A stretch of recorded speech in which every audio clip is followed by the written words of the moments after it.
Wabarakatuh. Alhamdulillah, wassalatu wassalamu ala rasulillah wa ala alihi wa sahbihi wa mawalah. La hawla wa la quwata illa billah. Allahumma faqihna fid din wa 'allimna at-ta'wil amma ba'd. Bapak Ibu sekalian, jemaah salat rahimakumullah. Mari kita mengawali niat yang i'tikaf kita pada kesempatan pagi ini dan lanjutkan dengan kita mengkaji akhlak Rasulullah sallallahu alaihi wasallam dalam kitab Siratul Munir fi Maqamati Sayyidil Mursalin sallallahu alaihi wasallam, dengan memohon ridhonya kiranya Allah Subhanahu wa taala meridhai semuanya. Al-Fatihah. A'udzu billahi minasyaitonir rajim. Bismillahirrahmanirrahim. Alhamdulillahirabbil alamin arrahmanir rahim maliki yaumiddin. Iyyaka na'budu wa iyyaka nasta'in ihdinas siratal mustaqim siratal ladzina an'amta 'alaihim ghairil maghdubi 'alaihim waladdallin. Amin. Baik, kita alhamdulillah masih dapat melanjutkan, dan sekarang kita sudah masuk di bagian masih di makom Rasulullah SAW sebagai pemilik yang disebut sebagai khuluqun azim, akhlaknya yang mulia. Nah, kali ini adalah mukhtarat min wasaya wa ahadithihi asy-syarifati fi husnil khuluqi sallallahu alaihi wasallam, tentang pesan-pesan dan hadis-hadis terpilih dari Rasulullah SAW tentang kebaikan akhlak, ya, tentang keistimewaan, keutamaan kita memiliki akhlak yang baik. Dan kami yakin Bapak Ibu jamaah Masjid Raya Villa Inti ini insya Allah selalu memiliki akhlak yang baik. Amin ya rabbal alamin. Sebelumnya kami mengucapkan selamat atas Bapak Ibu yang telah mendapatkan sandaran. Dalam makanya Pak, sandaran hidup ya Pak ya. Gitu. Baik. An Mu'adz bin Jabal radhiyallahu an qala, dari sahabat Mu'adz bin Jabal. Sahabat Mu'adz bin Jabal ini sahabat yang sangat terkenal atau terkenal sekali menjadi duta Rasulullah sallallahu alaihi wasallam untuk berdakwah di Yaman. Ya. Qala awsani Rasulullah sallallahu alaihi wasallam faqal, bahwa Nabi berpesan kepadaku. Apa pesan Nabi? Ya Mu'adz, usika bitaqwallah. Wahai Mu'adz, aku pesankan kepadamu, hendaklah engkau bertakwa kepada Allah Subhanahu wa taala.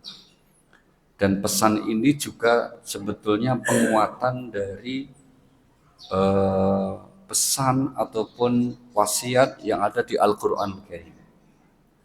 Salah satu yang sering disebut di Al-Quran adalah pesan agar kita selalu bertakwa kepada Allah Subhanahu wa taala.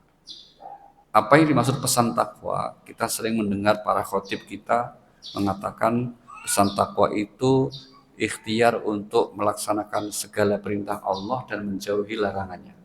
Gitu ya Pak. Dan itu tidak salah, memang betul. Meskipun definisi ini memang bukan dari Al-Quran. Ini adalah definisi yang disimpulkan oleh para ulama kita. Kalau Al-Quran sendiri tidak pernah memberi pengertian definisi takwa itu apa, hanya disebutkan ciri-cirinya. Tapi memang beberapa ayat selalu mengaitkan agar kita bertakwa kepada Allah Subhanahu wa taala. Takwa ya Pak, bukan takwa. Meskipun ini sudah bahasa Indonesia Pak. Bahasa Indonesianya takwa itu apa? Ya takwa, hanya nulisnya beda.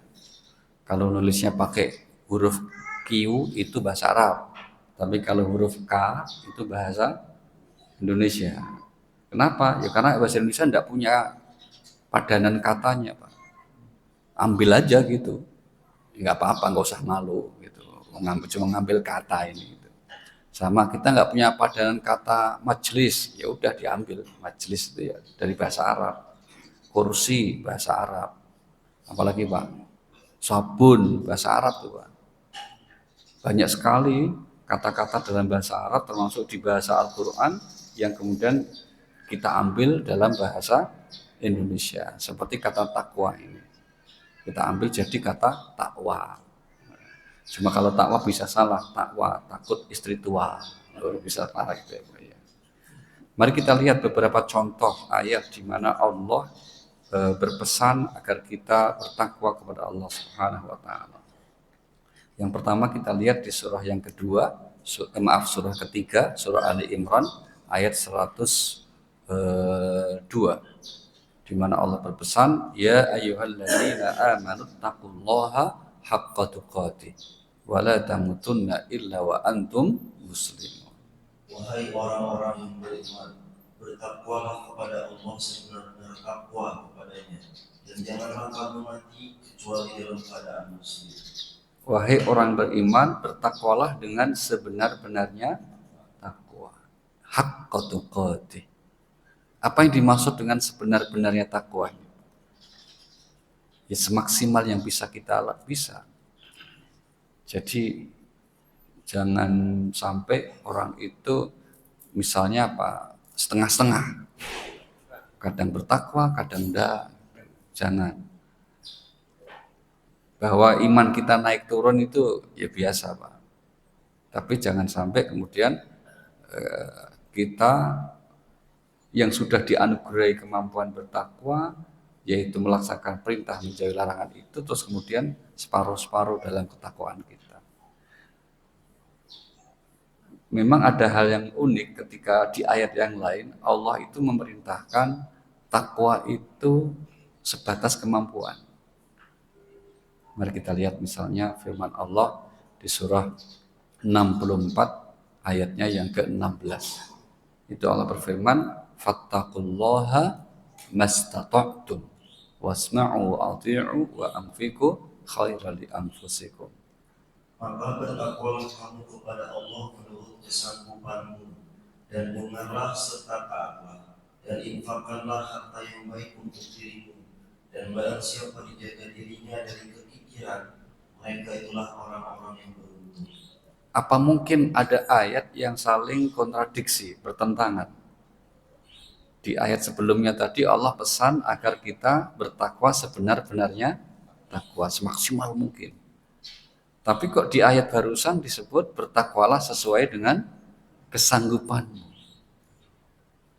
Kesannya kalau kita lihat seperti itu ada kontradiksi ya Pak. Jawaban kita apa? Nggak mungkin Al-Quran antar ayatnya saling bertentangan.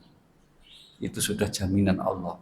Allah sendiri yang menjamin, menegaskan bahwa itu tidak ada. Kenapa? Karena keduanya atau semua ayatnya dari sisi Allah. Mari kita lihat pernyataan Allah yang bahwa tidak ada ayat yang saling bertentangan. Ini disebut di surah An-Nisa, surah yang keempat, ayatnya 82. Allah berfirman, afala yatadabbarunal Qur'an walau kana min 'indi ghairillah lawajadu fi ikhtilafan katsira. Maka tidakkah mereka menghayati atau mendalami Al-Quran? Sekiranya Al-Quran itu bukan dari Allah, pastilah mereka menemukan banyak hal yang bertentangan di dalamnya. Nah, sekiranya Al-Quran bukan dari sisi Allah, maka pastilah akan banyak pertentangan di dalamnya. Yaitu kalau misalnya bukan dari sisi Allah, contohnya ada orang buat undang-undang yang banyak, itu kan saling bertentangan, tumpang tindih satu sama lain. Maka kemudian kalau di negara ini ada yang namanya MK, Mahkamah Konstitusi. Ini untuk kemudian menjadi tempat orang mengadu kalau ada dianggap ini undang-undang aturan bertentangan dengan aturan lebih atas, diuji di situ. Ya, kalau Al-Quran tidak mungkin karena semuanya dari sisi Allah Subhanahu wa Ta'ala. Nah, terus apa itu makna bertakwa sebenar-benarnya takwa? Dengan perintah bertakwa sesuai dengan kesanggupan. Bertakwa sesuai dengan atau semaksimal mungkin itu adalah perintah yang berkaitan dengan sifatnya umum, Pak. Mencakup hal yang sifatnya umum, semua orang diperintah itu. Prinsipnya demikian. Tapi sama-sama melaksanakan perintah yang maksimal itu setiap individu bisa berbeda-beda. Meskipun sama-sama maksimal nih, tapi berbeda dalam pelaksanaannya. Karena apa? Orang berbeda. Maka bertakwa sesuai. Contoh misalnya, kalau dia seorang yang diberi anugerah rizki yang lapang, kaya Pak, maka bentuk takwanya itu yang bagus apa? Yang semaksimalnya, banyak beramal. Itu bentuknya begitu. Ini berbeda dengan orang yang dalam kondisi kekurangan. Maka bentuk takwanya apa? Banyak sabar. Jangan banyak ngeluh. Pagi-pagi udah selalu bikin status, kenapa harus begini? Nah, misalnya gitu. Nah, itu namanya tidak sabar. Takwanya pemimpin dengan takwanya rakyat sama-sama semaksimal bisa beda, Pak. Pemimpin bentuk takwa semaksimalnya apa? Berlakulah adil, jujur. Kita sebagai rakyat ya menjalani fungsi sebagai sebaiknya. Sholat kita laksanakan semaksimal, semampu kita dalam konteks apa? Semaksimal. Ya 5 waktu kita kerjakan, yang sunnah-sunnah kita lakukan. Maksimal Pak pokoknya Pak. Tapi nanti melaksanakannya sehari-hari antar orang bisa berbeda. Sesuai kesanggupannya. Sanggupnya kemudian misalnya apa? Karena uzur, karena sakit, karena UL. UL tahu Pak Emin? UL. Usia lanjut. Oh, ya. Maka akhirnya sholatnya duduk. Ya, bisa gitu kan? Itu berarti bertakwa sesuai dengan kesanggupan.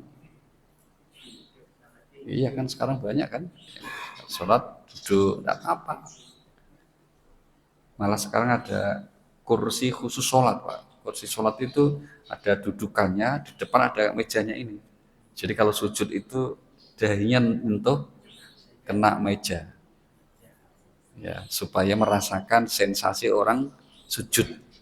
Nah, kalau kursi yang biasa ibu-ibu ini kan di sini kan ya sujudnya nggak nyentuh apa-apa tuh Pak. Tapi kalau kursi pakai meja ini, saya satu paket itu dilihat aja di YouTube itu Pak. Itu kemudian mereka sujudnya nyentuh juga Pak. Dahinya itu nyentuh. Ini mengamalkan hadis Rasulullah SAW bahwa anggota sujud yang harus menyentuh tempat sujud itu kan ada 7 kan, 2 ujung kaki, 2 lutut, 2 telapak tangan plus plus apa? Dahi. Dahi Pak. Iya Pak, dahi Pak. Anehnya Rasulullah ketika menyebut dahi itu nunjuknya hidung. Rasulullah aneh. Dahi. Padahal yang Nabi menyebutnya apa? Dahi. Tapi yang dipegang apa? Hidung gitu. Itu hadisnya begitu Pak. Ini berarti apa? Yang pasti yang rukunnya itu harus dahi. Tapi kalau bisa ini juga nyentuh gitu loh Pak. Jadi 8. Kalau bisa ini juga ikut nyentuh. Wah, itu anggota sujudnya. Berarti sempurna itu Pak. Cuma kalau orang Arab ya nyentuh ya insya Allah gampang loh. Karena panjang kan hidungnya kan. Kalau kita ya kadang masalah gitu. Oke.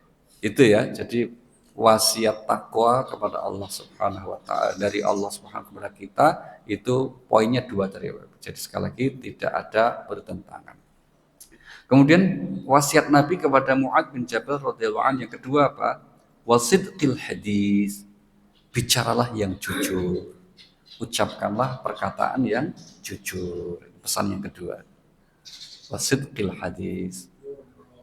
Nah, apa yang dimaksud dengan bicara jujur? Kalau di Al-Quran itu dengan redaksi misalnya apa? Dengan ucapan yang straight point, yang benar. Tidak usah bertele-tele. Ya, bisa to the point, Pak. Mari kita lihat ayatnya ya. Surah yang ke-33, namanya surah Al-Ahzab, ayatnya yang ke-70. Ya ayyuhalladzina amanu taqullaha wa qulu qawlan sadida. Wahai orang-orang yang beriman, bertakwalah kamu kepada Allah dan ucapkanlah perkataan yang benar. Nah, ucapkanlah perkataan yang benar. Apa yang dimaksud perkataan benar ini? As-sidq. Maka misalnya sampai sahabat Nabi namanya sahabat Abu Bakar itu digelari apa? As-Siddiq. Kenapa? Karena keyakinan, ucapan dan tindakannya satu, Pak. Selalu benar. Jadi definisi jujur itu adalah antara keyakinan dan ucapannya itu sama. Itu namanya jujur. Dan ini Masya Allah di Al-Quran itu sangat-sangat mulia, Pak. Posisi orang jujur sebegitu mulianya itu sampai hanya satu strip, satu tingkat di bawah kenabian. Ya. Mari kita lihat misalnya firman Allah di surah 4, surah An-Nisa ayat 69. Allah berfirman, "Wa may yuti'illah war rasul fa ulaika ma'al ladzina an'ama Allahu 'alaihim minan nabiyyina was-siddiqina wasyuhada was-salihin." Dan barang siapa menaati Allah dan Rasul dalam turun Muhammad, maka mereka itu akan bersama-sama dengan orang yang diberikan nikmat oleh Allah, yaitu para nabi, para pecinta kebenaran, orang-orang yang mati syahid, dan orang-orang soleh. Mereka itulah teman yang sebaik-baik. Iya. Perhatikan orang-orang yang diberi nikmat. Siapa itu? Para nabi, terus pecinta kebenaran. Maka orang jujur ini Masya Allah kualitasnya tinggi dan jarang, Pak. Maka mahal, Pak. Yang murah itu jujur kacang hijau. Oh, itu murah itu, Pak. Jujur apa? Kacang hijau, Pak. Itu murah itu. Jujur yang sebenarnya itu Masya Allah. Nah, bagaimana cara agar kita dianugerahi oleh Allah selalu sikap jujur ini?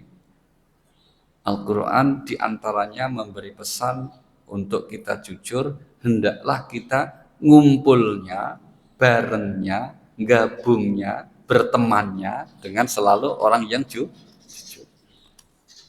Coba perhatikan surah yang ke-9 At-Taubah ayat yang ke-119. Ya ayyuhalladzina amanu taqullaha wa kunu ma'as shadiqin. Wahai orang-orang yang beriman, bertakwalah kepada Allah dan bersamalah kamu dengan orang-orang yang benar. Nah, bersamalah kamu dengan orang-orang yang benar, yang jujur.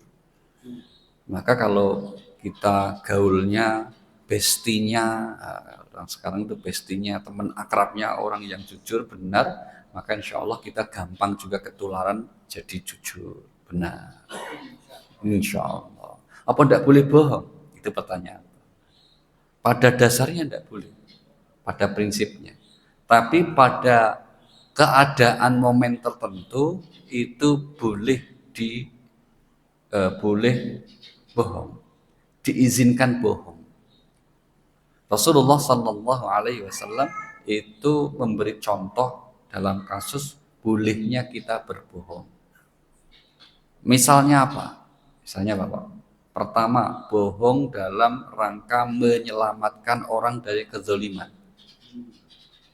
Contoh ada suami zalim, Pak. Dia kemudian mau KDRT kepada istrinya. Istrinya terus datang ke rumah Bapak minta perlindungan. Suaminya bawa golok langsung kemudian datang gitu ya. Bapak terus berusaha mengumpetin di dalam, terus kamu ngumpet sini. Langsung suaminya nanya, ada nggak tadi orang sini? Bapak bilang bohong, nggak ada. Nah, itu boleh, Pak. Demi apa? Menyelamatkan orang dari kezaliman. Yang kedua, bohong yang ditoleran itu apa? Dalam rangka mendamaikan orang berantem, Pak. Misalnya kakak beradik berantem, terus Bapak mendamaikan, ngarang cerita gitu. Bau ibu ya sudah, gak usah diterus-terusin. Emang kenapa? Barusan adikmu nyesel kirim salam buat kamu. Padahal enggak ya Pak gitu. Nah akhirnya apa? Orang itu luluh terus nah, itu namanya bohong yang dibolehkan. Yang ketiga kata Rasulullah, bohong yang dibolehkan itu bohongnya seorang suami untuk menyenangkan hati istri. Nah, itu hadisnya begitu, Pak. Misalnya apa? Contohnya misalnya masalah masakan, ya toh? Itu. Sebetulnya gak enak blas Pak. Gitu. Tapi kita bilang mantap banget ini. Belajar di mana sih? Oh, itu bohong. Tapi yang dibolehkan. Itu. Kenapa? Kita nggak boleh mencela makanan, Pak. Kata Rasulullah, kalau nggak enak jangan dikatakan. Wah, tapi nanti nggak enak terus. Ya enggak, cara menyampaikannya ini masalah komunikasi. Jadi ya gimana? Ya kalau nggak bisa mengucapkan hal yang baik, lebih baik diam. Jangan dicela gitu. Jangan diculik, dicaci gitu itu. Ini nasi atau kerikil? Wah, itu nggak boleh. Ya. Nah, sampai sebegitunya Rasulullah mengajarkan kita ya untuk apa? Untuk menghormati seorang istri. Itu. Nah, jadi prinsipnya pesan dari Rasulullah kepada sahabat Mu'ad dan kita semua ini apa? Untuk selalu bersikap jujur. Wasiat ketiga Rasulullah kepada sahabat Mu'ad bin Jabal radhiyallahu an adalah wal wafa'i bil ahdi. Hendaklah kamu berusaha menepati janji. Nah, ini pesan ketiganya. Menepati apa? Janji. Baik janji terhadap Allah dan terutama juga terjanji terhadap sesama manusia. Ada yang nanya, apa kita pernah berjanji kepada Allah? Iya Pak. Meskipun nggak semua kita ingat.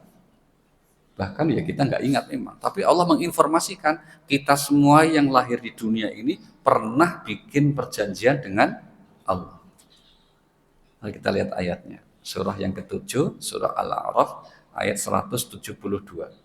Allah berfirman, wa id akhadha rabbuka min bani adam min zuhurihim dzurriyyatahum wa asyhadahum ala anfusihim alastu birabbikum qalu bala.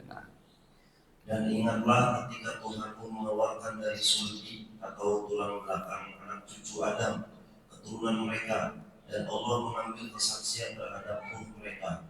Saya berfirman, bukankah aku ini Tuhanmu? Mereka menjawab, betul, engkau Tuhan kami. Kami bersaksi, kami lakukan yang demikian itu agar di hari kiamat kamu tidak mengatakan, sesungguhnya ketika itu kami lemah terhadap ini. Iya, ini ya ayat yang menyebut setiap orang yang lahir ke dunia ini telah pernah berjanji di hadapan Allah Subhanahu wa Ta'ala. Bukti bahwa kita pernah berjanji itu apa? Buktinya kita punya kesadaran yang namanya fitrah. Fitrah itu dalam setiap diri orang itu punya naluri selalu mendorong kepada kebaikan. Ini berarti dia itu punya fitrah. Maka orang jangankan yang biasa, seperti Fir'aun yang pernah mengklaim diri sebagai Tuhan, itu kemudian ketika mau mati, ketika tenggelam, ketika sakaratul maut, ya dia akhirnya mengaku beriman. Tobat, Pak Fir'aun itu tobat, tapi tobatnya sudah telat. Tobatnya sudah terlambat. Pertanyaannya, yang bikin Fir'aun tobat mengaku ada Tuhan itu siapa? Atau apanya? Fitrahnya. Itu ya.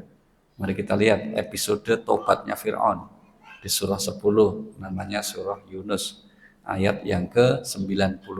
Allah berfirman, wajawazna bi bani Israil al-bahra fa'atma'ahum fir'aun wa junuduhu baghya wa adwa. Dan kami selamatkan Bani Israel melintasi laut. Kemudian Fir'aun dan bala tentaranya mengikuti mereka untuk mendolimi dan menindas mereka. Sehingga ketika Fir'aun hampir tenggelam, dia berkata, aku percaya bahwa tidak ada Tuhan melainkan Tuhan yang dipercaya oleh Bani Israel. Dan aku termasuk orang-orang muslim dalam kurung besar. Iya, jadi Fir'aun tobat, Pak. Tapi tobatnya sudah terlambat. Dan nggak hanya Fir'aun, semua yang durhaka itu pada dasarnya akhirnya ngaku, Pak.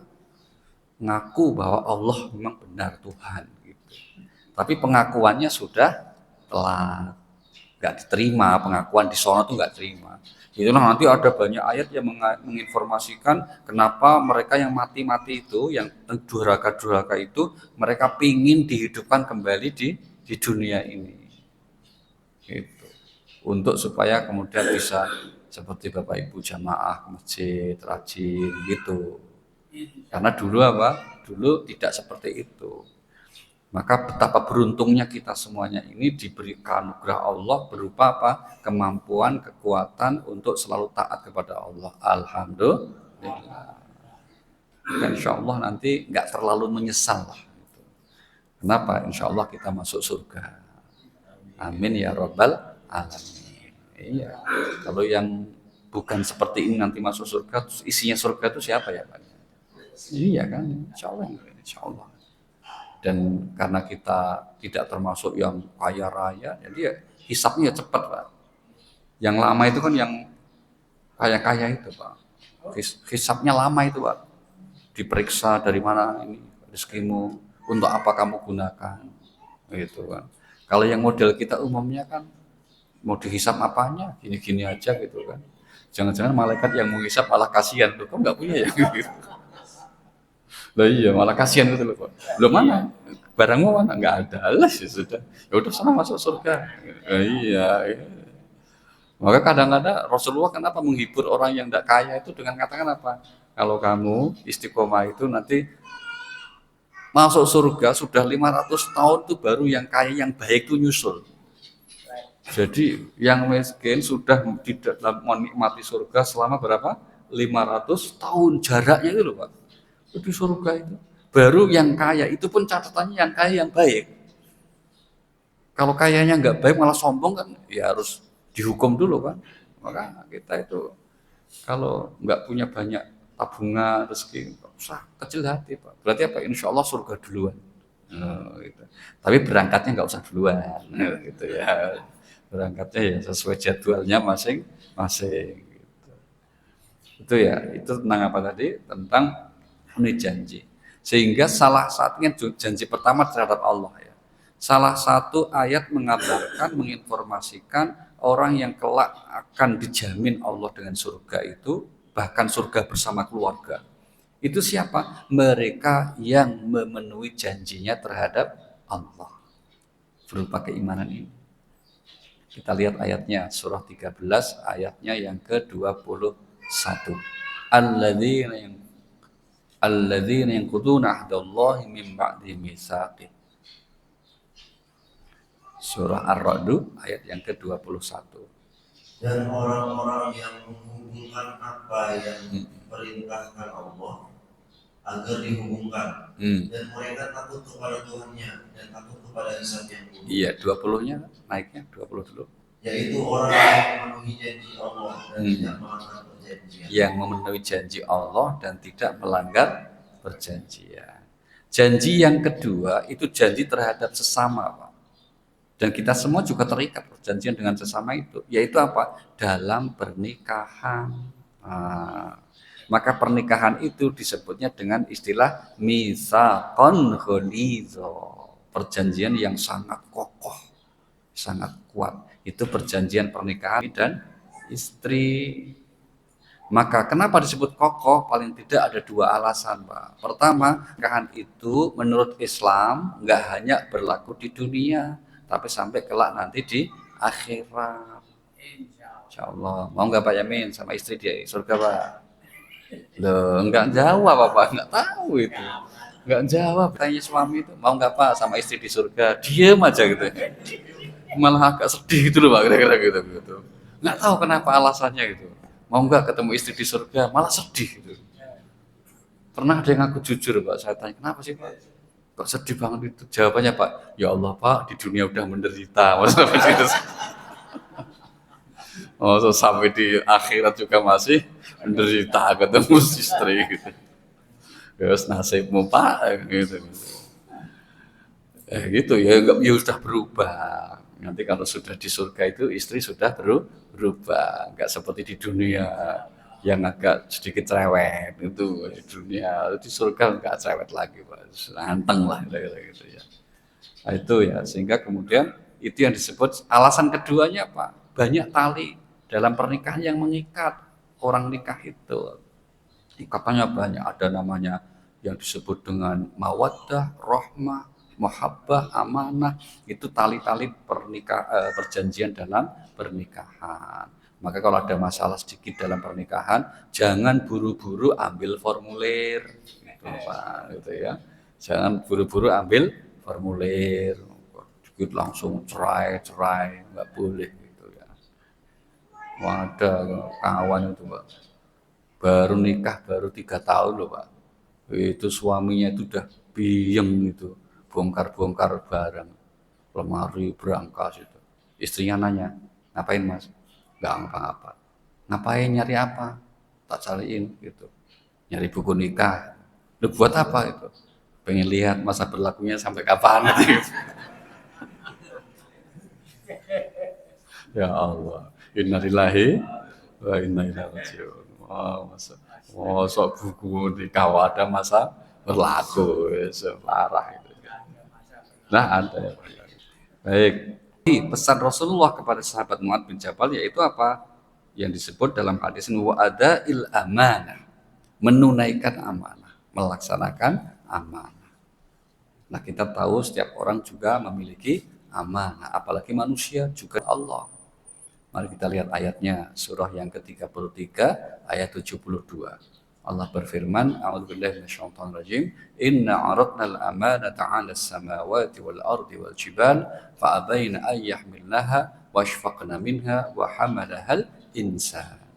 Sesungguhnya kami telah menawarkan amanah kepada langit, bumi dan gunung-gunung, tetapi semuanya enggan untuk memikul amanah itu, dan mereka khawatir tidak akan melaksanakannya dalam kurung berat. Lalu dipikullah amanah itu oleh manusia. Sungguh manusia itu sangat zalim dan sangat bodoh. Apa yang dimaksud amanah di ayat ini?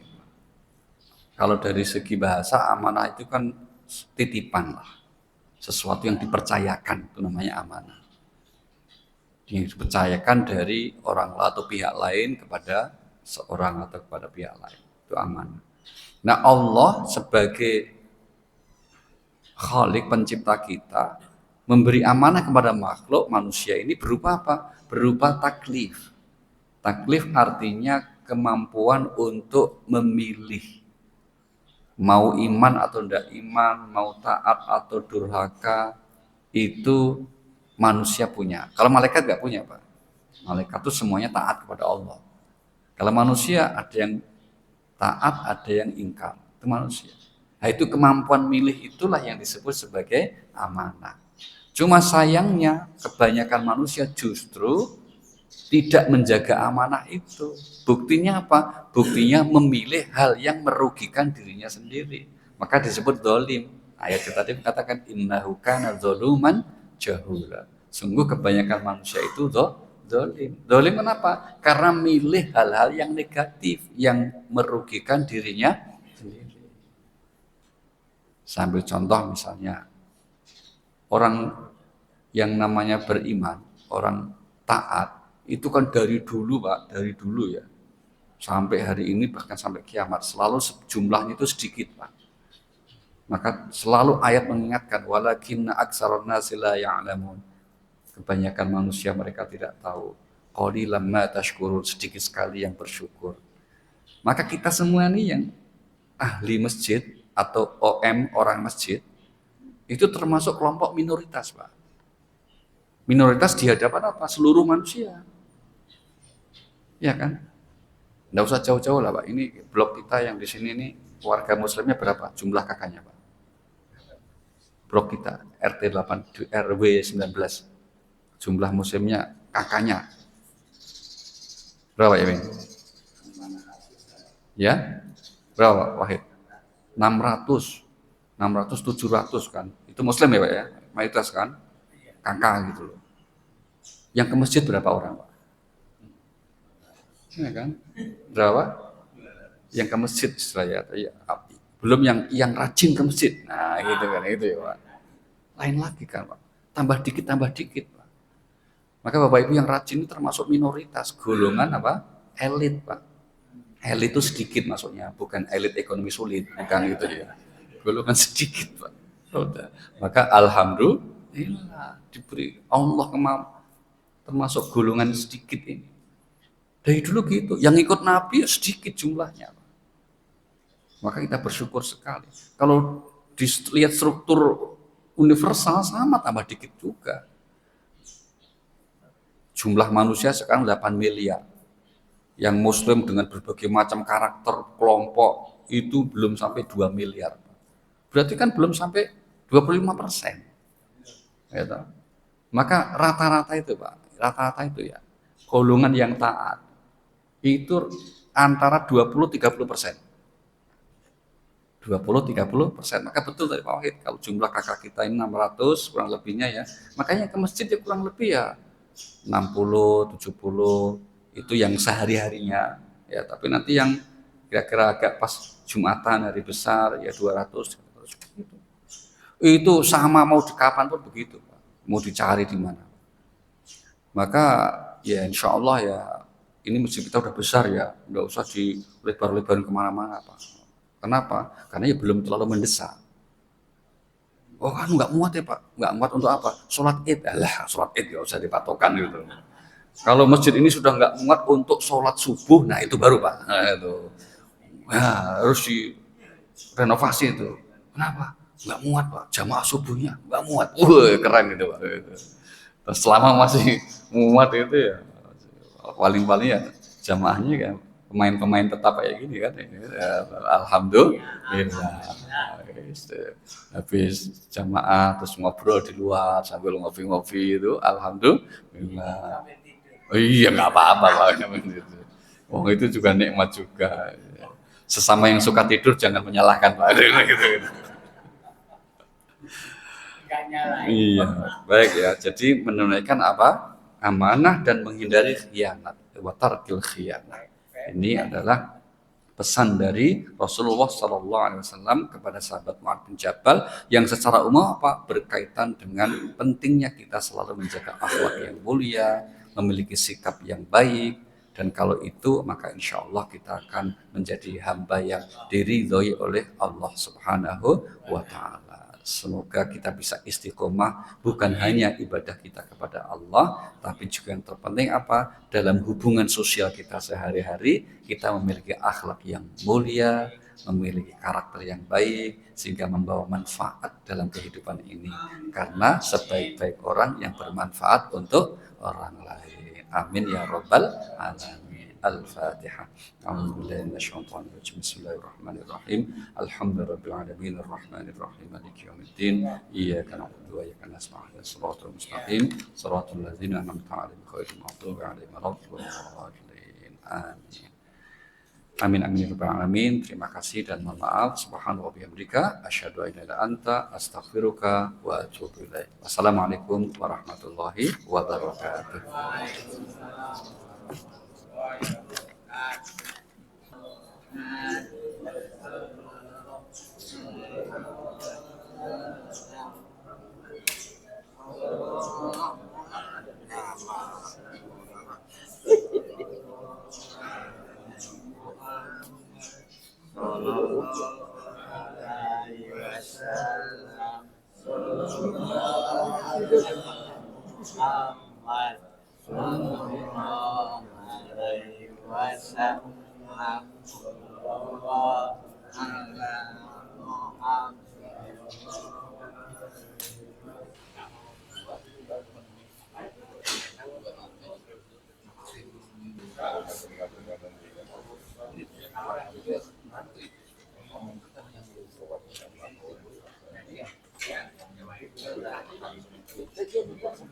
Ini jarang-jarang ada paroki masalahnya. Harus masukin ke media. Iya. Makanya.